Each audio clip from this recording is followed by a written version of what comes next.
السلام عليكم ورحمة الله وبركاته. بسم الله الرحمن الرحيم.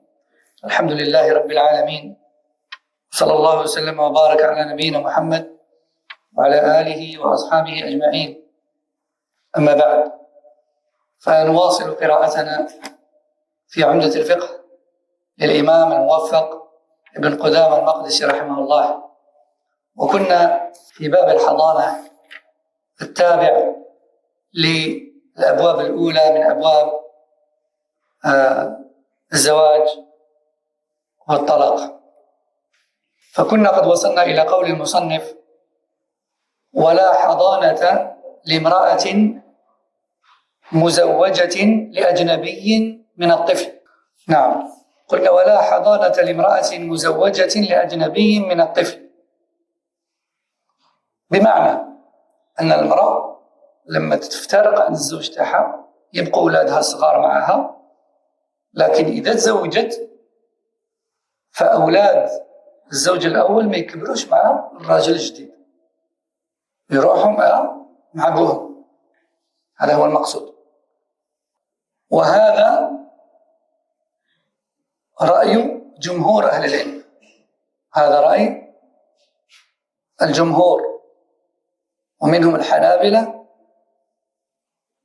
والشافعية، وهو قول الجمهور بل وحتى الأحناف، وذلك لحديث عبد الله بن عمرو بن العاص رضي الله عنه، وهو حديث تلك المرأة التي اشتكت إلى النبي صلى الله عليه وسلم من والد ابنها الذي يريد أخذ الحضانة، فقال لها النبي صلى الله عليه وسلم: أنت أحق به ما لم تنكحي، أنت أحق به ما لم تنكحي، يعني ما لم يتزوجك رجل جديد. وهذا الحديث رواه أحمد وأبو داود، وصححه غير واحد من أهل العلم كابن كثير وغيره، وحسنه في عصرنا الحاضر الشيخ الألباني رحمه الله في سنن أبي داود. لكن هذه مسألة خلافية، وقد ذهب بعض أهل العلم إلى أن المرأة إذا تزوجت ورضي زوجها بحضانتها للمحضون، إذا رضي الزوج الجديد بالولد فإن حضانتها لا تسقط. الدليل حديث ابنة حمزة رضي الله عنه الذي ذكرناه من قبل، يعني لما طلق حمزة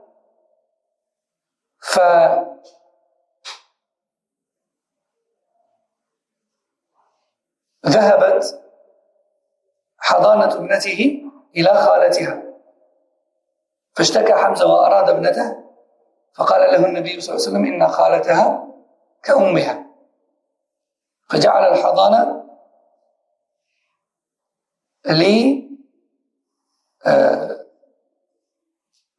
لغير أبيها، جعل الحضانة لغير أبيها. فقال العلماء: معنى ذلك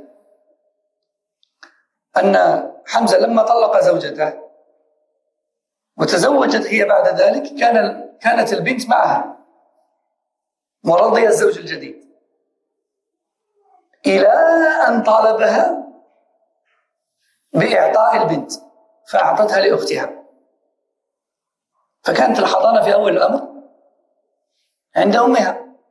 ولما تزوجت الأم لم يقل النبي صلى الله عليه وسلم: إذن خذها يا حمزة لأنها تزوجت، لا، قال خالتها كأمها. فجمهور أهل العلم يرون أن الحضانة تنتقل من الأم إلى الأب بمجرد الزواج،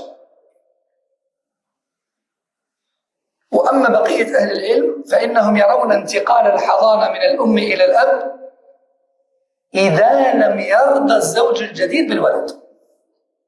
هذا هو سبب الخلاف.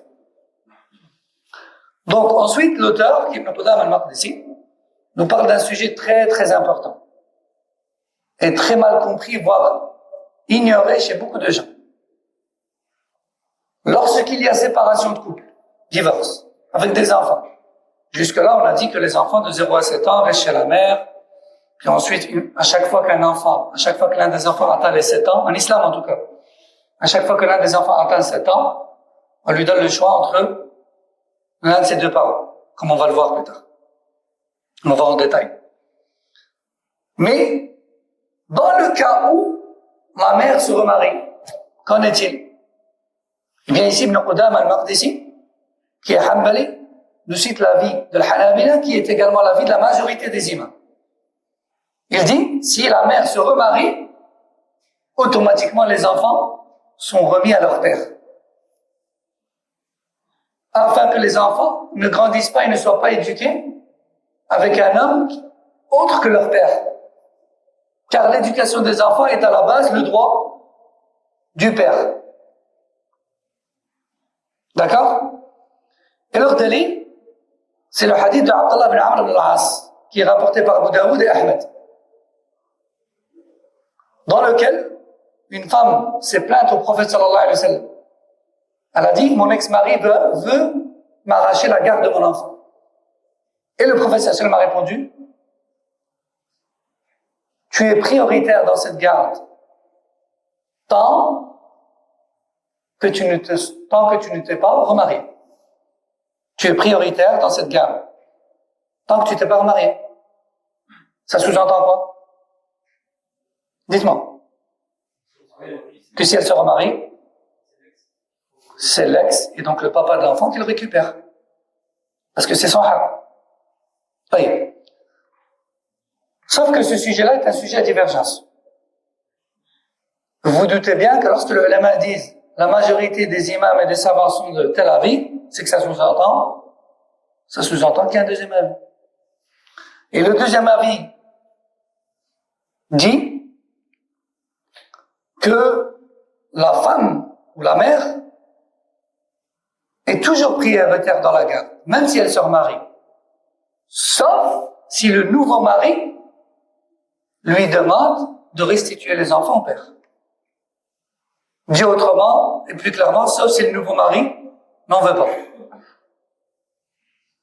Pour une raison ou pour une autre. Beaucoup de gens voient ça directement comme un point négatif chez le nouveau mari. Pas forcément. Peut-être qu'il veut éviter les problèmes. Peut-être qu'il sait que le père des enfants, c'est une personne à problème, mais que la femme, elle est bien. Et donc, il lui dit, écoute, je t'impose pas, mais t'as le choix. Si tu acceptes d'appliquer cette règle qui est de les restituer à leur père, d'accord? Sinon, moi, je préfère te laisser tes enfants, ne pas te séparer d'eux, et éviter les problèmes pour moi aussi. Et chaque situation est différente. Chaque situation est différente. Il y a des hommes qui, par exemple, ne se voient pas s'occuper d'enfants qui ne sont pas les leurs. Parce qu'ils savent qu'ils vont pas réussir à avoir cette complicité, cette affection, cette attention qui est naturellement chez le père. Lui, il sait qu'il va pas réussir et donc il a peur d'être injuste ou de devenir un jour peut-être un peu trop strict avec ses enfants-là parce qu'il n'a pas le côté affectif. Il ne peut pas lui en vouloir. Vaut mieux prévenir que guérir, comme on dit. Lui, il sait qu'il n'est pas capable. Il préfère prévenir dès le début que lui, il n'y arrivera pas. Mais si la mère dit, je veux pas, là, ça s'arrête là. Au moins, personne n'a commis d'injustice. Ça. Il ne faut pas le voir directement d'un mauvais œil. Toutefois, que ça se discute avant. Pas, il dit non, moi j'accepte, t'inquiète pas de problème, puis ensuite il se marie, puis ensuite tu lui dis non, je veux plus de ton enfant. Ça, c'est un autre sujet encore. Donc, je reviens, je dis, il y a un deuxième avis qui dit que la femme, elle est toujours prioritaire dans la garde, sauf si le nouveau mari ne veut pas. Sauf si le nouveau mari ne veut pas. Quelle est la preuve? La preuve, c'est le hadith de Hamza qu'on a vu dans les cours précédents. Je vous rafraîchis la mémoire. Hamza a divorcé sa femme. Il avait une fille avec elle. Quand il a divorcé, son ex-femme s'est remariée. Et quand elle s'est remariée, elle a gardé un certain temps sa fille. Jusqu'au jour où elle a décidé de la confier à sa sœur, à elle. Donc la tante maternelle de la petite. Lorsque Hamza a appris cela, sachant qu'il ne s'est pas plaint avant, lorsqu'il a appris ça, il s'est plaint au prophète sallallahu alayhi wa sallam en disant elle a décidé, après tout ce temps, de donner la garde de la petite à sa tante. Donc, à la tante de la petite, et donc c'est sa sœur à elle. Et le Rasul sallallahu alayhi wa sallam a répondu, laisse-lui. Sa tante, c'est comme sa mère. Elle est la sœur de la mère. C'est comme la mère. Elle va lui donner autant d'affection et d'attention. D'accord? Où est la preuve dans ce hadith? La preuve, c'est que tout ce temps où elle s'était remariée, elle avait gardé la petite. C'est que bien plus tard, qu'elle l'a donnée à sa sœur. Et le Rasul sallallahu alayhi wa sallam lui a pas dit, ah non, alors dites la donner dès qu'elle s'est mariée. Et il lui a pas dit non plus, ah ben puisque c'est comme ça, récupère-la parce que de toute façon elle est mariée. Il a dit quoi? Laisse-la auprès de sa tante maternelle, car sa tante maternelle, elle est comme sa mère. D'où le fait qu'une partie de savants a dit, non, la garde, elle reste à la mère. Sauf si le nouveau mari n'en veut pas. Hein? Et d'où le fait aussi que certains savants, comme on a vu dans les cours précédents, disent que dans la garde, la tante maternelle passe avant le père. Parce que la tante, elle aura plus de douceur et d'affection envers l'enfant et elle va s'en occuper à plein temps. Tandis que le père, il va confier l'enfant à sa nouvelle femme, ou à sa mère, ou à sa sœur. Parce que lui, il est occupé, il travaille, etc. D'accord? Dans ce hadith-là, c'est un dalil pour deux sujets différents. C'est un dalil pour est-ce que la garde passe d'abord à la mère, d'abord au père ou d'abord aux femmes de la famille? Et le deuxième sujet, c'est est-ce que si la mère se remarie, l'enfant est rendu automatiquement à son père ou non? Conclusion et récapitulation.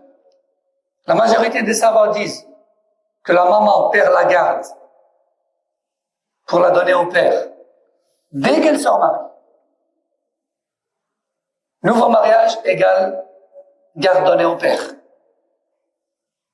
Et d'autres savants, eux, disent non. La mère reste prioritaire, sauf si le nouveau mari n'en veut pas. C'est ça la divergence, et c'est ça les causes de cette divergence. Alors maintenant, après qu'on ait détaillé ce sujet, il se pourrait que certaines personnes suivent leur passion et laissent parler leur colère dans les conflits de divorce et de séparation, et disent de toute façon non. Il y a des savants qui ont dit que il faut suivre le dalil et obéir à Allah, même si on est énervé, même si on est en conflit. Parce que demain, il y a un jugement. Parce que demain, il y a un jugement auprès d'Allah. Pas suivre les passions. Et dans les conflits, malheureusement, les couples, les parents s'accrochent à la moindre chose qui leur donnerait de la force dans le conflit. Et c'est une erreur. C'est un piège de shaitan. Et au moment où je le dis, là tout de suite, je sais qu'il est plus facile de le dire que de le faire. Et je sais que la théorie et la pratique, c'est deux choses totalement différentes. وَلَكِنَّ الْمُوَفَّقْ مَنْ وَفَّقَهُ اللَّهُ. Mais, si Allah veut, il donne le succès à qui le mérite, parmi les hommes et les femmes. C'est pour ça qu'avant d'être dans les problèmes, et pendant et après les problèmes, il faut toujours dire Allahumma waffiqni wa saddidni. Toujours dire Ya Allah, donne-moi le succès pour agir de la bonne manière dans toutes les situations. Même si tu n'as pas de problème là maintenant, mais pour le futur. Allahumma waffiqni wa saddidni. Allahumma waffiqni wa saddidni. Allahumma inni as'aluka as-sadad. Toujours. Oh Allah, donne-moi toujours la réussite dans toutes les épreuves. طيب. ثم قال المصنف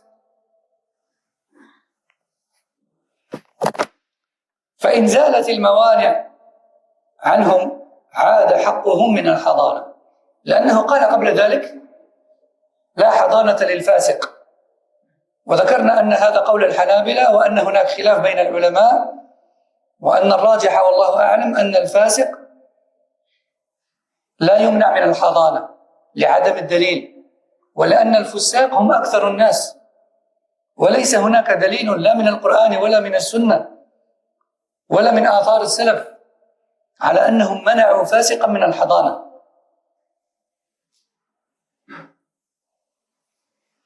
لكن الحنابلة يرون أنه لا حضانة لفاسق ولا لكافر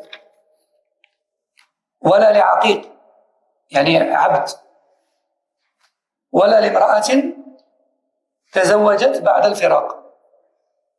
فلذلك قال فإن زالت هذه الموانع وهي الفسق والكفر والعتق يعني كون الإنسان عبد وليس حر، وكذلك عدم الزواج عند المطلقة، إذا وجدت هذه الموانع فلا حضانة، عفوا إذا زالت هذه الموانع فإن لهم الحضانة. طبعا هذا قول الحنابلة. قال فإن زالت الموانع عنهم عاد حقهم من الحضانة بأن عتق الرقيق وأسلم الكافر أو طلقت المرأة أو عدل الفاسق، لأنه زال المانع فثبت الحكم بالسبب الخالي من المانع. Donc, on a dit dans le dernier cours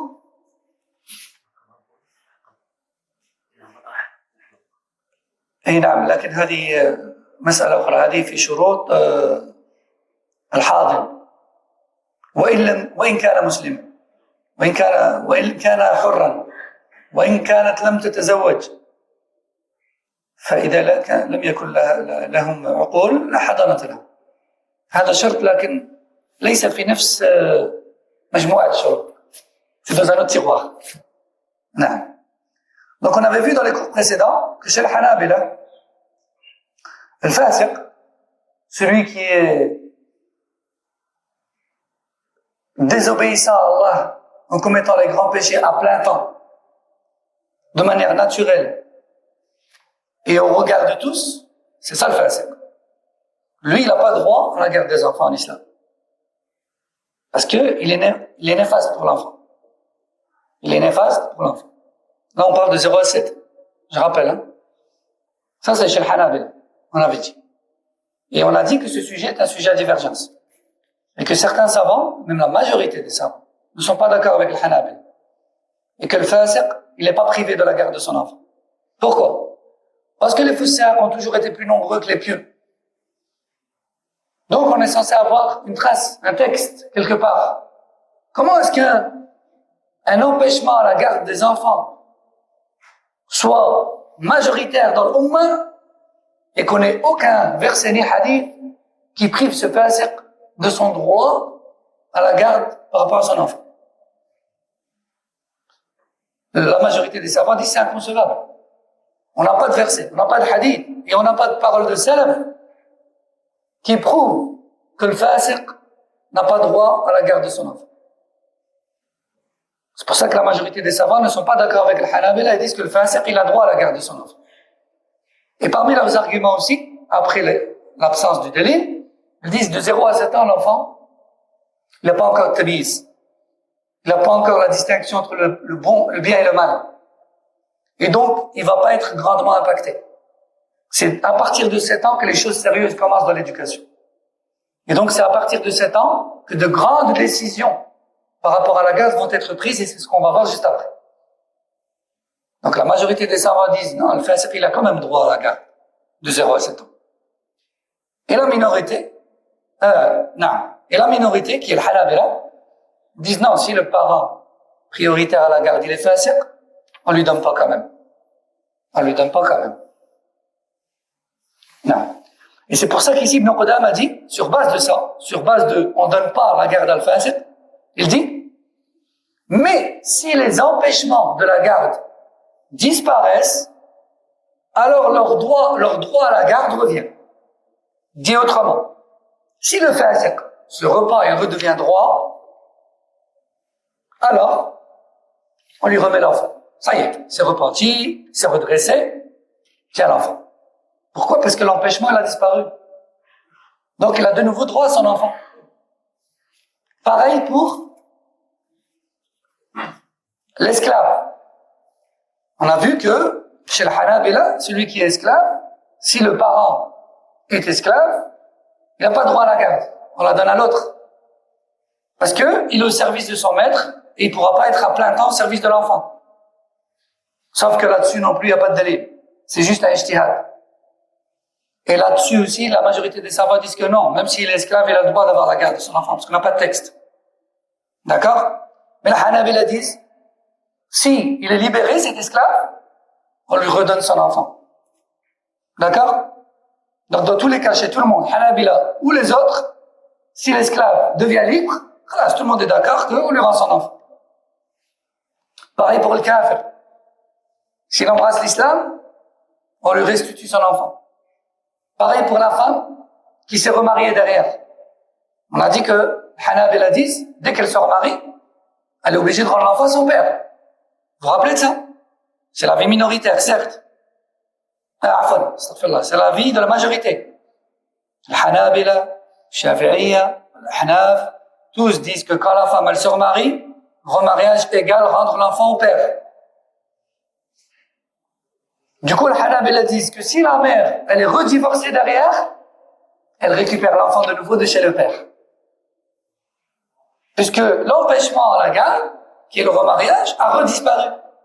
Donc elle récupère l'enfant. Sauf si arrangement entre eux. Ça, c'est autre chose. Sauf si ils sont d'accord entre eux, ils se disent, bon, écoute, on va pas perturber l'enfant, là, il reste là, ou là, il reste là. Ça, c'est autre chose. Mais si désaccord il y a, c'est la loi d'Allah qui s'impose. Toutefois que les parents soient d'accord d'appliquer la loi d'Allah. Parce que comme vous savez, on vit dans un pays qui n'est pas régi par l'islam. Donc forcément, dès que l'un ou l'autre n'est pas d'accord, on sait très bien que c'est la justice française qui prendra le dessus. Sinon, celui qui s'y oppose va se retrouver dans les problèmes. Va se retrouver en contrôle judiciaire, va se retrouver peut-être en prison, va se retrouver là. Et ça vaut pas la peine. Ça sert à rien de rentrer dans les conflits. D'accord? Par contre, si les deux parents disent, écoutez, ils disent à la justice, nous, voilà, on a divorcé, nous, on va faire les choses à l'amiable, voilà, on signe les papiers à l'amiable, on va s'arranger entre nous, vous inquiétez pas, on s'occupe de nos affaires comme des grands, et qu'on se met d'accord entre nous, à la manière que nous dicte notre religion, tabarakallah. Si ça, c'est pas possible, ça sert à rien de rentrer dans les histoires. Khalas. De toute manière, ce mariage et ces enfants-là ont été faits dans un pays non musulman. C'est pas maintenant qu'on va rattraper le coup. Lorsque l'arbre a poussé et qu'il a atteint 10 mètres de hauteur et qu'il penche complètement à droite, c'est pas aujourd'hui qu'on va essayer de le tordre et de le faire pencher à gauche. C'est trop tard. Et je dis ça par rapport aux parents qui, après avoir commis ou après avoir pris un tas de décisions dans leur vie, ils veulent aujourd'hui modifier ce qui n'est plus modifiable. Là, c'est le passé, ça. On peut plus modifier ça. Taïb. La seule règle qui nous reste, la seule bouée de sauvetage qui nous reste, c'est quoi? Dar'ul mafasid muqaddamun 'ala al-jalb al-masalih. Faire toujours passer le moindre mal. Et repousser le mal est prioritaire sur le fait de concrétiser le bien. Repousser le plus grand mal est prioritaire sur le fait de concrétiser un petit bien. Si tu as le choix entre repousser un grand mal et réaliser un petit bien, repousse le grand mal et laisse tomber le petit bien. Ça, c'est une règle dans tous les domaines. Taïb. Il nous reste quelques minutes. Donc, l'auteur a dit, puisqu'il est Hanbali, il dit si la personne devient pieuse, si le kafir embrasse l'islam, si la femme qui s'est remariée et qui a perdu la garde de son enfant a redivorcé, dans tous ces cas-là, ces personnes-là récupèrent la garde de leurs enfants. Parce que les empêchements de la garde ont disparu. ثم قال المصنف وإذا بلغ الغلام 7 سنين خير بين أبوين فكان عند من اختار منهما وذلك لما ثبت عن النبي صلى الله عليه وسلم أنه خير غلاما بين أبيه وأمه وهذا لا خلاف فيه. Donc ensuite l'auteur a dit, dès lors où l'enfant atteint l'âge de 7 ans, al-ghulam, le garçon, Parce qu'en fait, les Hanabila font la différence entre le garçon et la fille. Donc pour l'instant, il parle du garçon. Et il dit, lorsque le garçon atteint l'âge de 7 ans, et donc l'âge de distinction entre les choses, l'âge de la compréhension, du début de la compréhension, de la réalisation des choses, on lui donne le choix d'habiter avec son père ou avec sa mère. Attention, on n'est pas en train de parler d'abandonner son père ou sa mère. On parle du lieu de vie, de tous les jours. Ça n'empêche pas qu'il voit sa mère ou son père quand il le souhaite. On parle du lieu de vie. Donc, dès lors où l'enfant atteint 7 ans, en islam, on lui donne le choix, quand cela est possible, bien sûr, on lui donne le choix entre ses deux parents, entre le fait de vivre avec l'un ou avec l'autre. Le dalil, car il est rapporté authentiquement que le prophète sallallahu alayhi wa sallam a fait choisir, lui et même les sahaba, après lui, ont fait choisir aux enfants de l'âge de 7 ans entre leur père et leur mère. Et encore une fois là, tout comme tout à l'heure, quand on a parlé du fait que la vie majoritaire, c'est que l'enfant reste quand même avec la mère, même, sauf si le nouveau mari n'en veut pas, on a dit que certaines mères suivent leur passion. Hein? Eh bien là, c'est pareil. Là, c'est pareil. Lorsque l'enfant atteint l'âge de 7 ans, certains parents refusent de poser la question à l'enfant. Et en général, celui qui refuse, c'est celui qui sait que l'enfant ne va pas le choisir. Il dit non, comment ça, c'est n'importe quoi, comment on va demander à un enfant où il va aller? Hein? Mais si la règle avait dit automatiquement que c'est chez lui qu'il va, il aurait dit, ah si, il faut sortir la règle. Donc c'est un suivi de passion. D'accord? C'est pour ça qu'on est obligé à chaque fois de rappeler que il ne faut pas suivre les passions. Parce qu'aujourd'hui on suit les passions, mais demain, la roue tourne, et Allah Azza wa Jal, lorsqu'il va concrétiser ce qu'il a prédestiné, il va avoir des regrets. Il faut toujours se soumettre au destin et aux décisions et à la législation d'Allah. Il n'y a pas meilleur moyen pour assurer le bon futur. Après, si malgré toutes les causes, comme Allah te les a demandées, il y a des choses désagréables qui se passent, toi tu peux dire Allah, j'ai fait comme on m'a demandé. Et là, ça m'a mal tourné, j'en peux rien. Par contre, si tu suis tes passions à chaque fois, et qu'au final, il y a rien qui va, t'as pas le droit de te plaindre. Parce que tu as suivi tes passions. Tu aurais pu te plaindre,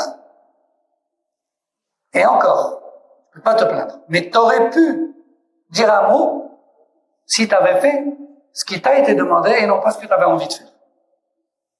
Mais ce qui est étonnant, c'est de voir certaines personnes suivre leur passion. Ils ne choisissent de la religion que ce qui leur plaît. Et plus tard, quand ça tourne mal, ils se plaignent et ils pointent l'autre du doigt. C'est de la faute de l'autre. C'est de la faute de l'autre. Je vais vous donner un exemple au passage très rapidement, parce qu'on n'a plus qu'une minute. Il y a quelque temps, un frère est venu se plaignant de sa belle famille.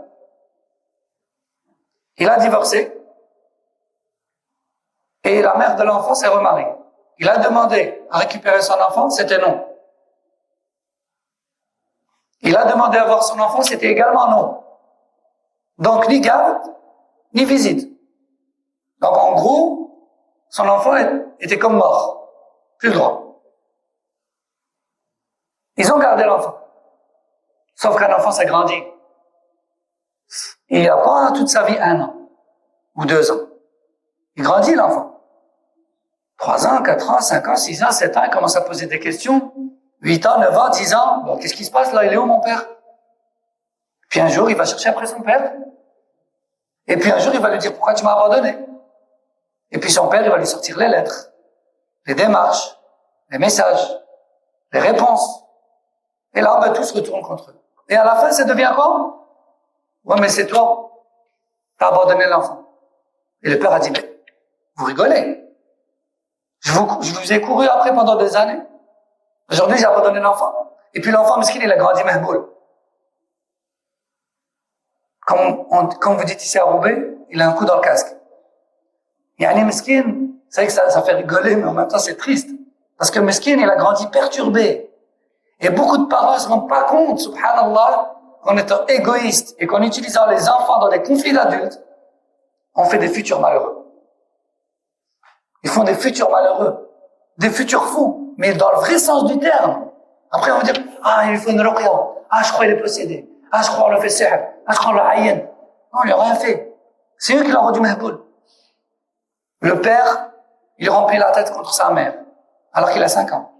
La mère, elle lui remplit la tête contre son père. Viens, viens pas. Va, non, tu vas pas. Il va venir en vacances chez toi. Non, il vient plus. Pourquoi? Parce que tu m'as parlé comme ça, parce que tu as fait... Ça a à voir quoi avec l'enfant? Au final, cet enfant a grandi, et il a grandi avec plein de mauvaises manières. En fait, ils n'ont pas géré l'éducation. Et j'en suis témoin, je l'ai vu. Je me suffis pas du témoignage du frère, je l'ai vu cet enfant. Miskin, il en peut rien. C'est une victime dans l'histoire. Aujourd'hui, la famille maternelle de l'enfant dit au père, assume la responsabilité, reprends-le. Sauf que ce père, il s'est remarié. Il a un nouveau foyer, des nouveaux enfants. Allah Mubarak de l'éduquer. Et que cet enfant-là, lorsqu'il essaie de le prendre chez lui, c'est la catastrophe. C'est les gros mots. C'est les mauvaises manières. C'est l'agression des autres enfants. C'est les crachats, c'est les insultes. Et lui, ben, il veut pas que cette tomate pourrit, malheureusement, il faut le dire, pourrisse le reste de la caisse. Donc, il voit son enfant, mais pas dans la maison. Et il leur dit, écoutez, je peux pas le prendre en garde. Parce que maintenant, c'est trop tard. J'assume toujours mon enfant, il n'y a pas de problème, je suis là. Mais je peux pas le prendre en garde. Vous avez fait tout ce que vous avez voulu. Aujourd'hui, comme c'est plus possible de le rattraper, vous voulez le jeter chez moi. Trop tard. Et voilà ce qui se passe. Quand on suit les passions. Ça, c'est juste un exemple. Il y en a beaucoup d'autres.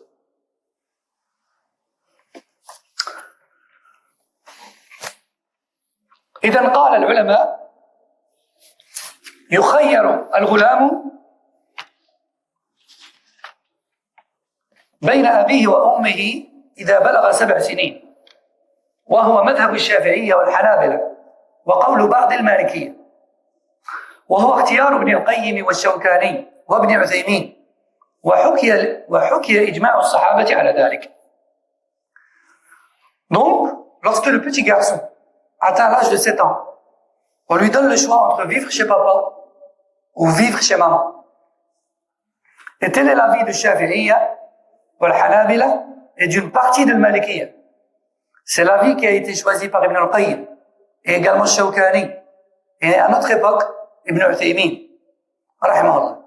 Un consensus a même été rapporté à ce sujet de Sahaba.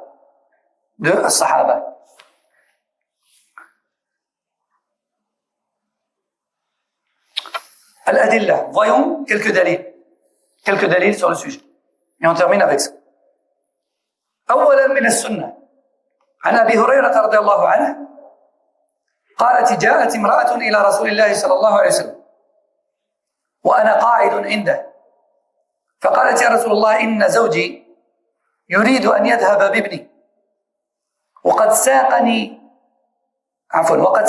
من بئر أبي عنبة فقال رسول الله صلى الله عليه وسلم استهم عليها فقال زوجها من يحاقني في ولدي فقال النبي صلى الله عليه وسلم هذا أبوك وهذه أمك فخذ بيد أيهما شئت فأخذ بيد أمه فانطلقت به. وجه الدلالة أن النبي صلى الله عليه وسلم خيره وتقييده بالسبع لأنها أول حال أمر الشرع فيها بمخاطبته بالصلاة ولأن التمييز غالبا يكون في هذه السن. Donc, un seul dalil de sunnah. D'après Abu Huraira, une femme est venue se plaindre au prophète sallam en disant « Le père de mon enfant veut me le prendre. » Et l'enfant avait déjà atteint l'âge de 7 ans. 7 ans et plus. Et le Rasul sallallahu alayhi wa sallam les a convoqués.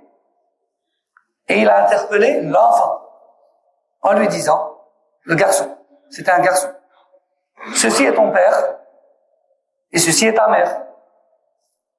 Prends la main de celui chez qui tu veux vivre. Le petit garçon a saisi la main de sa mère. Elle est donc partie avec lui. Donc ça, c'est le dalil min as-sunnah. Et les ulama ont expliqué pourquoi à partir de 7 ans? Parce que c'est l'âge à partir de laquelle la Rasoul sallallahu alayhi wa sallam nous a dit d'enjoindre à l'enfant la prière. Là, à partir de 7 ans, il sait c'est quoi le bien, c'est quoi le mal. Il comprend quand on lui explique ça c'est bien, ça c'est pas bien. Ça c'est la prière. La prière, faut que tu restes en place. Faut que tu récites le Coran. Faut que tu fasses ceci, faut que tu fasses cela. Tu peux pas parler, tu peux pas manger, tu peux pas boire pendant la prière. Tu peux pas bouger du rang, reste là. Etc. À partir de 7 ans, il est capable. Il comprend. Donc, à partir de cet âge-là, on peut lui donner le choix. On peut lui donner le choix. ثانيا الأدلة من الآثار عن عبد الرحمن بن غنم قال شهدت عمر بن الخطاب رضي الله عنه خير صبيا بين أمه وأبيه. Maintenant, on va prendre les adillas des salafs. D'après Abdurrahman ibn Ghanm, il a dit, j'étais présent et témoin lorsqu'un jour Omar ibn al-Khattab, qui était calife, lorsqu'un jour Omar ibn al-Khattab, qu'Allah l'agrée, a donné le choix à un petit garçon entre sa mère et son père.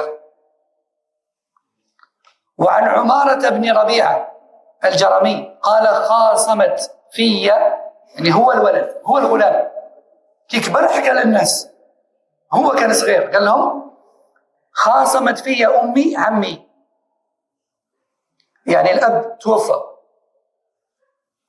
والأم والعم كانوا متدابزين على الولد قال خاصمت في أمي عمي من أهل البصرة إلى علي بن أبي طالب رضي الله عنه وهو الخليفة قال فجاء عمي وأمي فأرسلوني إلى علي فدعوته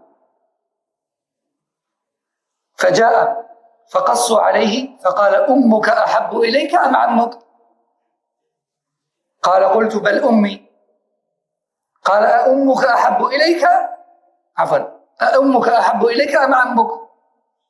قال بل أمي. قال أأمك أحب إليك أم عمك؟ قال قلت بل أمي. قال وكانوا يستحبون الثلاثة في كل شيء فقال لي أنت مع أمك وأخوك هذا كان عنده خوته صغار عليه قال وأخوك هذا إذا بلغ ما بلغت خير كما خيرت قال وأنا غلام. إن بعض الأمهات تقول لك لا هذا عنده 7 سنين بصح عنده خوته كيف تفرق بين خوته؟ لا يقعدوا كاع معايا هوى.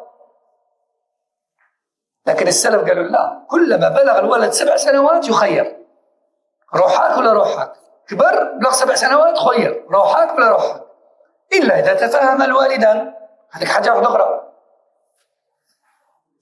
Un autre dalil, il est rapporté d'après Omar ibn Rabi'a al-Jarami. Donc c'était lui l'enfant en fait, à l'époque quand il y avait eu la divergence. Lui-même il raconte quand il était petit garçon. À l'époque de Ali ibn Abi Talib, quand il était calife. Il dit j'étais petit garçon. Et de ce qu'on comprend, son père était mort. Et ceux qui se disputaient sa garde quand il était petit, c'est sa maman et son oncle paternel. Sa maman et Amma. Ils se disputaient. Ma mère elle disait mais c'est mon fils. Et lui disait ouais mais normalement tu t'es remarié. Normalement c'est son père il est pas là, ben c'est moi son oncle. Ils se disputaient entre eux. Ils ont été voir Ali ibn Abi Talib. Ali ibn Abi Talib les a convoqués. Et Ali ibn Abi Talib n'a pas questionné la mère et l'oncle, il a questionné le petit garçon qui avait atteint 7 ans. Donc, lui là, Omar ibn Rabi'a, celui qui nous raconte, il dit Ali m'a dit, est-ce que tu préfères vivre avec ta maman ou ton oncle? J'ai dit ma maman. Il m'a répété une deuxième fois, ta maman ou ton oncle? J'ai dit ma maman. Il m'a répété une troisième fois, ta maman ou ton oncle? J'ai dit ma maman. Il a dit alors va avec ta maman. Et Abdurrahman, عفوا عمارة, هذا عمارة بن الربيع الجرمي, il dit, à l'époque, ils aimaient bien répéter les choses 3 fois pour être sûrs. C'est pour ça que Ali m'a répété 3 fois la question. Puis il m'a dit, donc Ali lui a dit, après qu'il lui a dit, c'est bon, tu vas avec ta mère, il lui a dit, et je t'informe que, Ali, il dit, je t'informe que tes petits frères que voici auront droit au même choix lorsqu'ils atteindront ton âge. Donc même s'il y a plusieurs enfants, que certains ont atteint 7 ans et d'autres pas, à chaque fois que l'un des enfants atteint l'âge de 7 ans, on lui pose la question. Papa ou maman? Tel ou tel, tu veux vivre où? Et on prend la réponse de l'enfant en compte. D'accord? Pourquoi je précise ça? Parce que, encore une fois, beaucoup de gens suivent leur passion. Ils disent, non, oui, c'est vrai, tel et tel enfant, il a 7 ans, mais les autres, ils sont plus petits, on sépare pas les enfants. Ah, mais l'islam, il dit quoi? L'islam, il dit à chaque fois qu'un enfant atteint 7 ans, on lui donne le choix. Et le fait qu'il, tel ou tel enfant vive avec l'un ou avec l'autre, ça n'empêche pas de voir les autres. Là, on est en train de parler du lieu de vie. On est en train de parler du lieu d'éducation, du lieu où il dort. Ça n'empêche pas qu'en journée, il sorte et qu'il aille jouer avec ses autres frères et sœurs. Ça n'empêche pas qu'il aille voir son père même tous les jours. Mais on parle du lieu officiel de vie. D'accord? Ah non, faut pas séparer entre eux. Si la loi islamique avait dit, s'il y a d'autres frères et sœurs qui, eux, ont moins de 7 ans, alors ils restent avec eux. Alors là, ils auraient dit, ah non, faut appliquer la loi. Ils restent avec moi. Mais vu que la charia, elle dit le contraire, non, à chaque fois qu'il y en a un qui atteint 7 ans, il faut qu'il ait le droit de choisir. Alors à ce moment-là, les mères, elles disent, ah non, il a des frères et sœurs, on ne les sépare pas. En fait, c'est comme ça arrange. Et encore une fois, je répète, il ne faut pas suivre les passions. Parce que, wallah, les passions, dans 99,99% des cas, ça tourne mal et ça se regrette. Et là. Pourquoi j'ai enlevé 0,1%? Parce que parfois, il y en a, ils font preuve de fierté et ils surmontent. Ils disent non, je regrette pas. D'accord? Et ils l'avouent pas. Mais très souvent, ça se voit à l'œil nu que c'était un mauvais choix. Et même eux, ils se confient aux personnes à qui ils font confiance. J'aurais jamais dû faire ça. J'aurais jamais dû faire ça. Ils le disent pas ouvertement parce qu'ils sont fiers. Mais à ceux à qui ils se confient, j'aurais jamais dû faire ça. C'est pour ça que j'ai retiré ce 0,1% ou 0,01. طيب. ثالثا لأنه إذا مال إلى أحد أبويه دل على أنه أرفق به وأشفق عليه. Troisième dalil. Donc on a commencé par la parole du prophète, ensuite on a cité la parole de Ali, de Omar, hein? Et maintenant un dalil aqli, une preuve qui fait raisonner l'aql. Les ulama disent, parce que si l'enfant choisit l'un ou l'autre, c'est qu'il se sent bien avec celui qu'il a choisi. Or, en islam, on veille toujours au bien de l'enfant. Là où il se sent bien. Là où il va bien évoluer. Là où il se sent à l'aise. En lui, dans sa peau, dans sa tête. Pas qu'il grandit de force là ou là, puis qu'il grandit mahboul, comme on a dit tout à l'heure. Non, on veille au bien de l'enfant. Même si ça déplaît à l'un ou à l'autre que l'enfant ne l'a pas choisi. Ma'alish, sois pas égoïste. Mon enfant a choisi l'autre, Allah yasahal. Principal, c'est que tu grandis musulman et que tu es bien dans ta peau. هذا ما كان. Faut pas être égoïste. رابعا لأنه اختيار شهوة لحظ نفسه فاتبع ما يشتهيه. هذا يشبه الثالث. خامسا وأخيرا لأن الأمة قدمت في حال الصغر لحاجته إلى حمله ومباشرة خدمته لأنها أعرف بذلك وأقوم به فإذا استغنى عن ذلك تساوى والداه لقربهما منه فرجح باختياره يعني باختيار الولد. Et on termine avec ça, le dernier dalil de la Shafi'iyya ou la Hanabila et de certains Malikiyya et d'Ibn al-Qayyim et de Shawkani et d'Ibn al-Uthaymin.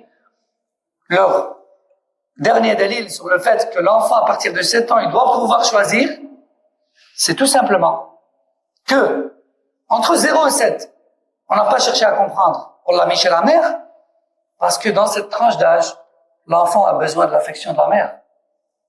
Il a besoin de ses services. Il a besoin de sa douceur. Il a besoin de son attention. Un tas de choses que personne ne peut faire mieux que la mère. Même le plus grand papa poule du monde ne peut pas faire ce travail mieux qu'une mère qui a sa raison. Oui, il y a des mères indignes. On parle d'une mu'mina qui a sa raison, qui est normale, d'accord? On ne parle pas d'une mère toxico, voilà, qui est à l'ouest, qui a perdu sa tête. On parle d'une mère normale.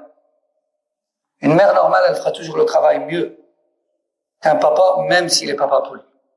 D'accord? C'est pour ça que de 0 à 7, on n'a pas cherché à savoir. C'est la maman et rien d'autre. Mais à partir de 7 ans, l'enfant passe dans une nouvelle étape, que l'on verra d'ailleurs bientôt lorsqu'on va faire un livre dans l'éducation des enfants.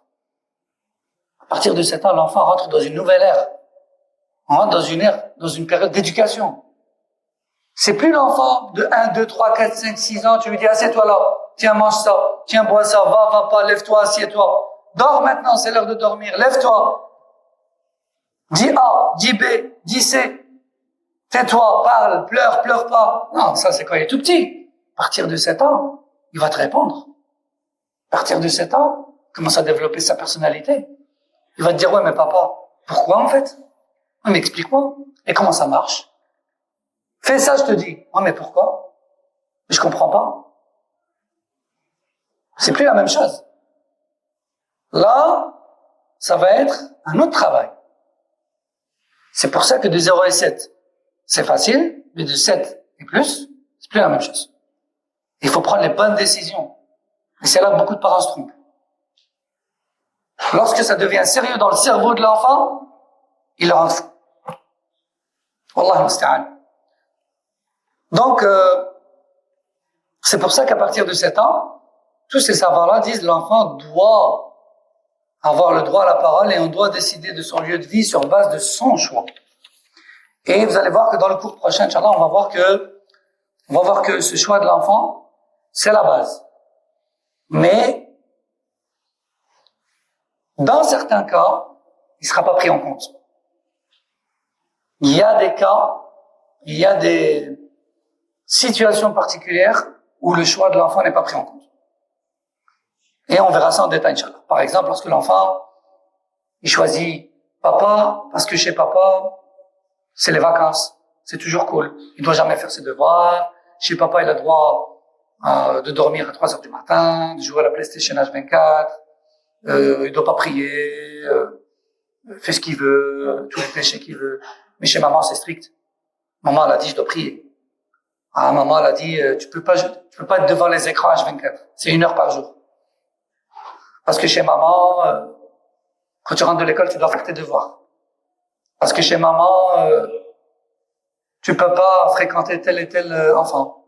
Parce que tel et tel enfant, il est mal élevé. Mais chez papa, je peux faire ce que je veux. Dans ce cas-là, en islam, on prend pas en compte son choix. Parce que son choix, il contient un mal pour lui. Etc. Donc ça, c'est un exemple. On verra ça en détail la semaine prochaine, bi'idhnillahi ta'ala. Une question?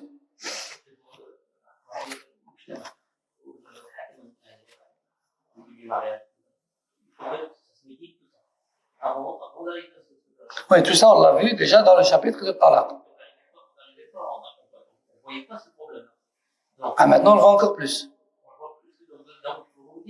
Et ouais, il faut coller le chapitre des enfants qu'on est en train de voir. Il faut le coller avec le chapitre du divorce et des conflits conjugaux et de tous les moyens possibles de réconciliation qu'on a vus dans le chapitre des conflits du divorce. Parce que c'est vrai qu'à ce moment-là, on pensait juste à 2 personnes en conflit. Mais maintenant, on voit les 2 personnes en conflit avec tous les enjeux autour, les enfants et tout ce qui va avec. Et là, barakallah. سبحانك اللهم وبحمدك أشهد أن لا إله إلا أنت أستغفرك وأتوب إليك السلام عليكم ورحمة الله وبركاته